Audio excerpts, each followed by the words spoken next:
Beyond Beauty. I'm your host Laura, and today I'm interviewing Christie Hutchinson. Christie is the current cosmetology instructor here at 3D Lash Brow Academy, as well as a salon owner with several years of experience in the beauty industry. How's it going today, Christie? It's going really well. Today definitely feels like a Monday, so there's that. So I wanted to get started with kind of telling the audience like how long you've been in the beauty industry for and like how you got started. What was that journey like for you? So I have a very interesting story. You want me to look at you or them? Oh, me. Oh, okay. Yeah. Okay, so it's very interesting. So a lot of people don't know, but my bachelor's is in animal science. So I worked for USDA for 10 years, but I always loved color. Like I was doing hair in the dorms. I was doing like $10 blowouts and like $40 sew-ins, and I would like beg people to let me do their color. So moving forward, I moved down to Atlanta from North Carolina, and I got overlooked for a position that I moved down there for, and they said, oh, just wait, such and such is going to retire, we'll transition you in. Well, they gave it to someone else so they didn't have to raise their salary as much. And it was that moment that I realized I'm not going to let someone tell me my worth anymore. So my husband was like, go to cosmetology school. I was like, no. He was like, yes, like you love hair, you love talking about it, watching videos, just learn how to do it the right way. So I did. I enrolled at Paul Mitchell back in Alpharetta, Georgia in 2016. I was like 4 months pregnant with my youngest, and I was like, I'm just going to go in here and I'm going to do it. I set a goal, like I'm going to do it within 1 year. I know I'm in a 15-month program. I was going at night after work, but I just went in there, and it was like the best decision I've ever made for myself, aside from moving to Texas, because like I love it here. This is my other best decision. So it seems like, did you kind of move around a lot, like from North Carolina? So no, I've been in North Carolina basically my whole life. And then my husband and I were high school sweethearts, broke up, and then got back together. And he was already in Atlanta. So I moved down there because he, with the government, I can work anywhere. Mm-hmm. But he had a job that he really liked. So I moved down there. And it was in moving there and being told I could transition into this training role because I wanted to get into teaching and education. I was doing my master's in adult education. So that is how I moved there. And then I feel like I was only in Atlanta for a season so that I could go to that wonderful school that I went to, and then from there transition here. And I feel like here's where I'm supposed to be. Like it just feels like this is what my life was meant to be, is to be here in Texas and do the things that I'm doing. That's awesome. Kind of got deep there. Yes, that's what I want to go, because I thought you'd be a really good person to talk about. So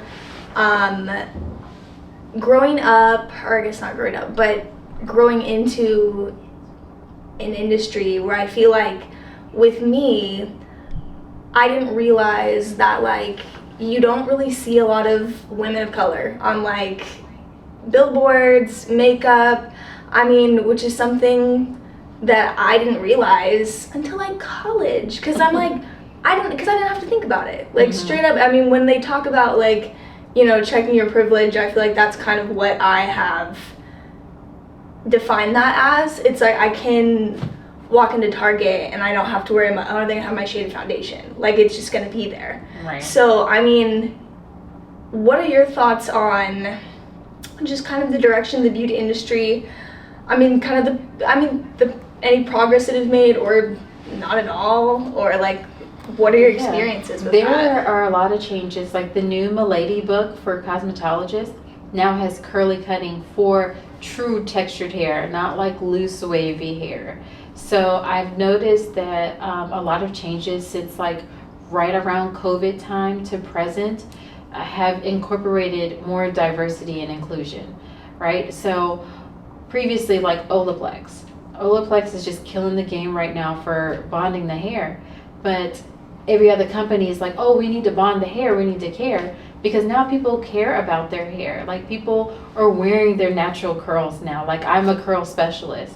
I do all kinds of curls. I do from waves to tight coils, and there wasn't anything for us. Like anytime I wanted to get this color done, my curls in the front are looser. They were always like just kind of scraggly, and I'd have to like roll them to make it look like the rest of my hair, because there was just no education. And that was another thing that was important to me about becoming an educator, because textured hair is not taught in the schools. It's like not a thing at all. So I had to pay thousands of dollars to learn how to do my own hair, because it just wasn't provided to us. So I'm definitely seeing a shift in the industry now, where bigger brands, Redken, they always had kind of a curly line, but now Matrix, they have a curl division, and because they have a Curl Can Dream right now, and then Redken has expanded. They took it away, and then they re-brought it back out, and they have a curl line. Like, everyone is tapping into the curl line, even down to Olaplex. They're trying to tap into the curls as well. Mm-hmm. Paul Mitchell now has a actual curl line that doesn't consist of just the 4 basic products like it had before. So I definitely see a shift in the industry as far as incorporating people who have textured hair. Mm-hmm.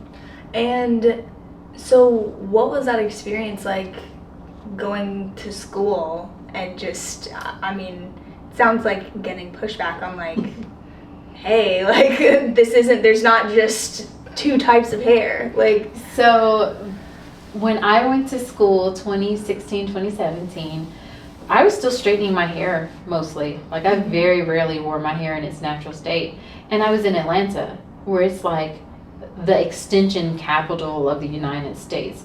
No one was wearing their real hair. So at Paul Mitchell, I knew how to do lower texture types. People who had straight hair or slightly wavy hair.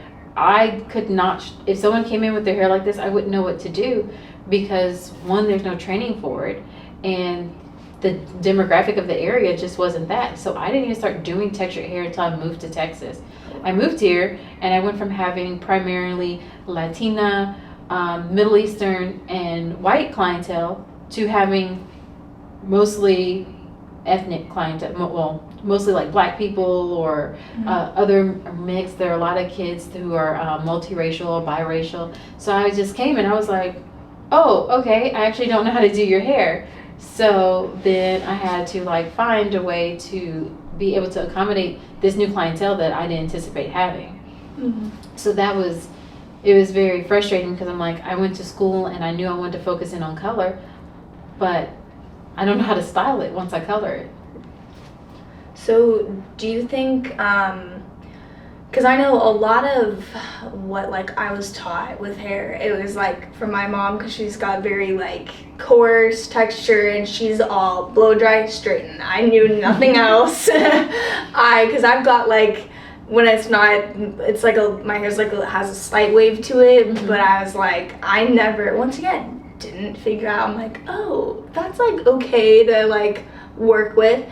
Didn't really do that again until college. Like, was you, so you mentioned before, like earlier, you just kind of wore your hair straight. Was that just kind of what you were socialized into, like thinking like, oh, this is just what I have to do? Absolutely, because I'm from the generation that still wore relaxers. Like, I got my last relaxer May of 2005.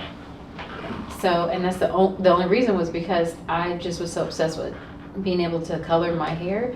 And I was like, oh, I can go natural and I can straighten it. Like, there's a flat iron thing that straightens hair. Mm-hmm. I was like, oh, then I'll go natural so I can color my hair anything I want all the time. And that's what I did. And so it's like, beauty is straight hair. So last year for picture day, I had my girls wear wash and goes in their natural texture, because I didn't want them to grow up how I did, where it's like, oh, straight hair is how you're supposed to look for school pictures. That means you're put together. Even like coming from corporate, it was like when I was natural, I was in corporate, and it was like, oh, how long do we wait till we're on the job before we can like kind of might wear our real hair, but not out, like, you know, just slicked up and just the curls at the top. You know, I actually got written up for not combing my hair for work because I wore a wash and go. Oh my gosh. 2015. So explain, what exactly is a wash and go? So it's not literally a wash and go. A lot of people are like, oh, it's just wash and go. It's truly an art to this. Okay. So It's more like a set. Like, think of it like an old school roller set that your grandma or whatever would get, but it's with your natural texture. So you're going to shampoo, cleanse, apply your product, and then I sit under a hooded dryer until it's completely dry. I might use the diffuser attachment, and then my hair is set. So it's been a little over a week. It's time for me to wash my hair. But so this is a wash and go. So it's you embracing your natural texture and helping, I'm trying to think of the word, sorry, but defining your texture. Okay. Instead of it just being, frizzy, like defining, like, okay, let me coil this one a little bit here. Gotcha. So it's a little more uniform, but it's still enhancing your natural texture. So how long did you work in a corporate job for? From 2010 until the day before I moved here, July 2018. Wow. So, I mean, I can't even imagine, like, already, like, you've got a leg down because it's, like, you're a woman, and then, like, also, like, being a woman of color, like, just hearing that you got written up for your hair. I mean, I'm like, where was the Crown Act then? Right? Yeah. I just think it's because now that I'm like, okay, I've got this podcast, I'm like, I actually want to like platform, like talk about, you're saying deep stuff, but I just think it's such an important like conversation to have with, especially now that I feel like I've only gotten like the education, I guess, that I've gotten was because I grew up with the internet. And that's where I've seen the stories on like TikTok, Instagram, Twitter of like people going to like Dry Bar and like I used to work there. Oh, so okay, what was that? Because I've heard, I think it was like some viral video of like, yeah, I went to Dry Bar, there was like 3 people, she's a black woman trying to blow out my hair, they sent me home a mess, and they said, oh, we just can't do it. I mean, what do you think, so what was your experience like working there? They don't like textured hair because you are timed for everything. You have 10 minutes you have 5 minutes to shampoo, you have 5 minutes to detangle, you have 15 minutes to blow dry, you have 5 minutes to curl. Like everything is timed down. So texture hair, you can't do that whole blowout start to finish in 45 minutes. Not with the way they want it done. The parts have to be a certain way, only certain brushes used. So it makes it difficult. So for me, it sucks to say, but it's like, dang, I would get upset if I had a textured client come in because I'm like, oh, I'm going to lose money. You're paid hourly. You're paid $9 an hour. And tips are, yeah, that part. Tips are everything. So the more people you can do, the more tips you can get. So you come in, your name's put on the list. And then when it's your turn, you get a client. And then when you finish your client, your name goes back on the list. So it's always fair. Gotcha. There's no favoritism. It's just always fair based on how fast you can work. But in a 5-hour shift, and I have 2 textured clients, well, I've really wasted my time. Mm-hmm. Whereas in a 5-hour shift, 2 lower texture types, I mean, I could do 1 an hour. And then they're tipping 10, 20 bucks. That makes it, more worth their time. So I feel bad for higher texture clients who go there because they want to save some money, knowing that 1, the products are not beneficial long term. And if you don't straighten your hair often, and that's why you don't want to spend the money, you need a trim. They don't do that. So you're going to have crispy ends and you're not going to have the desired look that you want. Jeez. So, I mean, this is a good point to bring up. It seems like, you saw a problem and you decided, I'm going to make a solution myself, because it seems that there's not a call to that in most places. So tell me about, what was it like starting your own salon, your own business?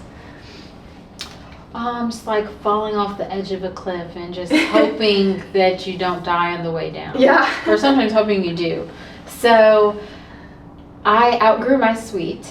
Fortunately, COVID just drove my business up when things opened. Oh, awesome. And I ended up having to hire an assistant.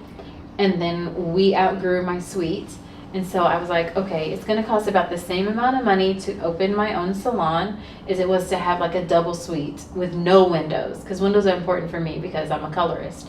Mm-hmm. So I converted basically our office building into like a mini salon suite. So we have one room that is for shampooing, and then each stylist gets their own room. That way we can have safety for clients, so that they're not like in the same room as someone else, just for comfort, just, you know, with everything that's going on in the world. And it was really tough, but I'm so successful because there's nobody doing what I'm doing.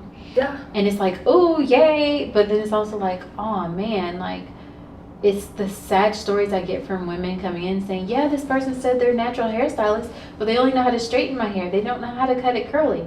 And my bread and butter is curly cuts and then color as well. So it's just, I've been really trying to educate other stylists, other licensed professionals, how to actually take care of textured hair, whether it's a tighter texture than mine or a loose wave like yours.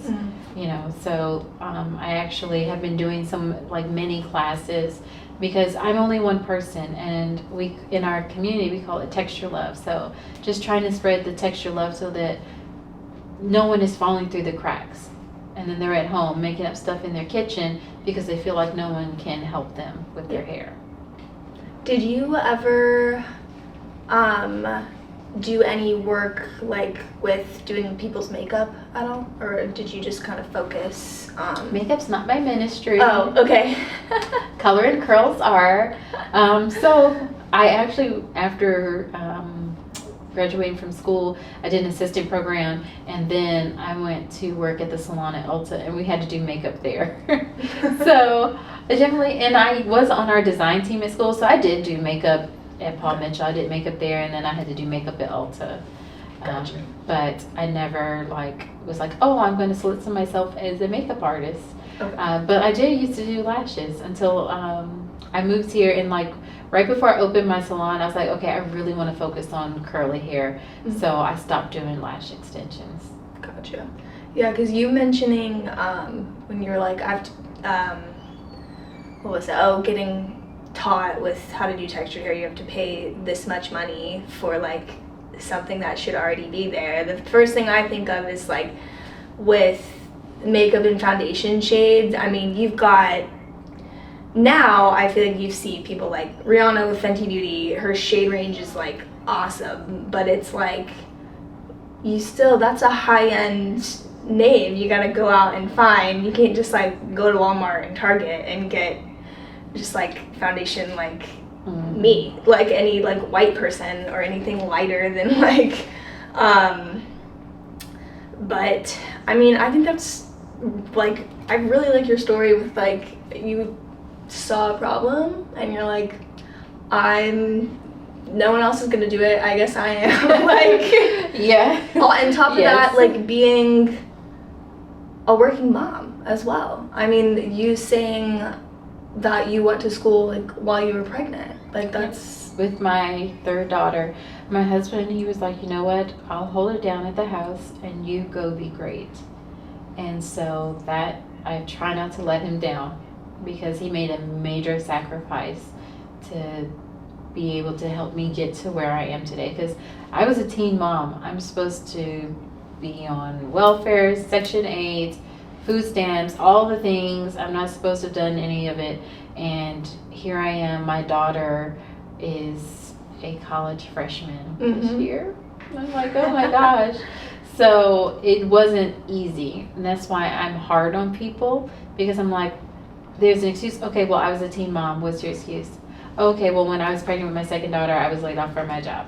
What's your excuse? Okay, I went to cosmetology school, 4 months pregnant, took the time off to have my daughter, came back and still graduated before the girls who started with me. So I am like, if you put your mind to something, you can literally accomplish anything. I always like to say, we all have the same 24 hours as Beyonce. It's what you decide to do with them. There you go. I love it. I love it.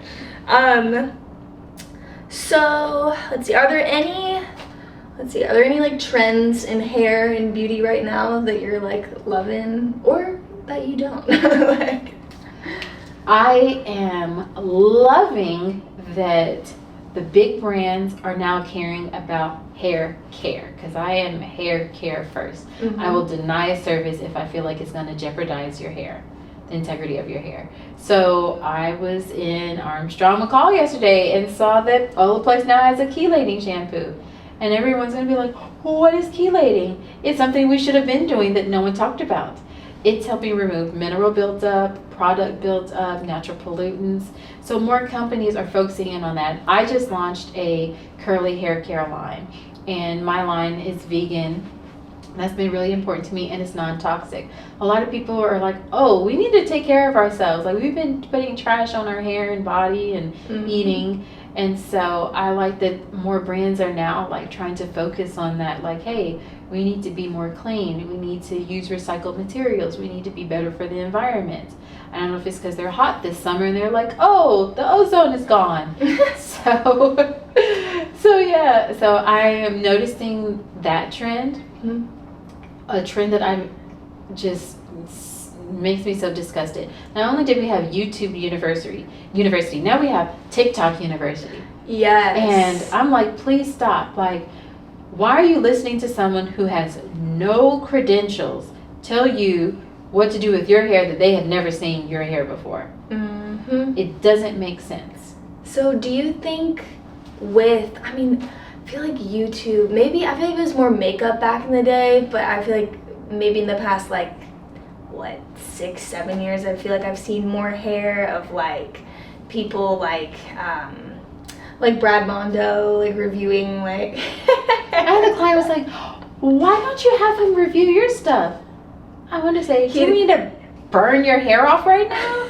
Like, no, I mean, it's because I saw a comment and so he didn't go to cosmetology school. I like saw like some comment in his video or something that was like, what? He's so, I mean, when you were saying like, why are you listening to these people on the internet?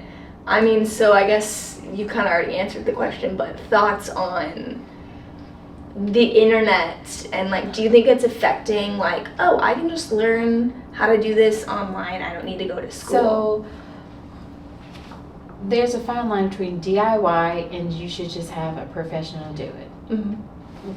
And if you don't have the money, then you need to save the money, because too often I have people who are like, hey, so I tried to do this at home and I need to fix it. Well, what was going to be $100 service is now $500 service. Yep. You know, I don't color my own hair, and I'm a colorist. I'll do like a little refresher of what's already done, but I pay someone to do my hair. I pay someone to cut my hair, and I'm a professional. I could probably try and figure it out, but I want it done right. Right. And I understand that everyone has different price points that they need to be in, and I try to be respectful of that. But hey, some salons are offering Afterpay now, so I mean, oh, there you go. My salon offers Afterpay, so you don't have any excuse to not get yourself right. So with that being said, I really would like to see less of this TikTok foolery and more of like licensed professionals educating themselves and not thinking that, oh, I've been doing hair 10 years, I know it all. You don't know it all. You need to constantly educate yourself and get out of that old school mindset. So that's a trend I'd like to see go away, and more professionals step up and actually educate the public. Awesome. So I think this about wraps up our time. I really appreciate you coming on, sharing your story with me. Thank you. Is there anything you would like to plug, promote? Of course. So my Instagram is everything curls with 2 S's on the end, trademarked. And so I do color, curly hair, and then I have my curly product line. It consists of a curl detox, a curl bath because we're luxury over here, a curl conditioner, a styling gel, and a hydrating foam. That is the beginning steps, and hopefully we can expand. We hope to be in Target next year. I love to hear it. I love to hear it. All right, so this has been Beyond Beauty. Thanks for listening. Thank you.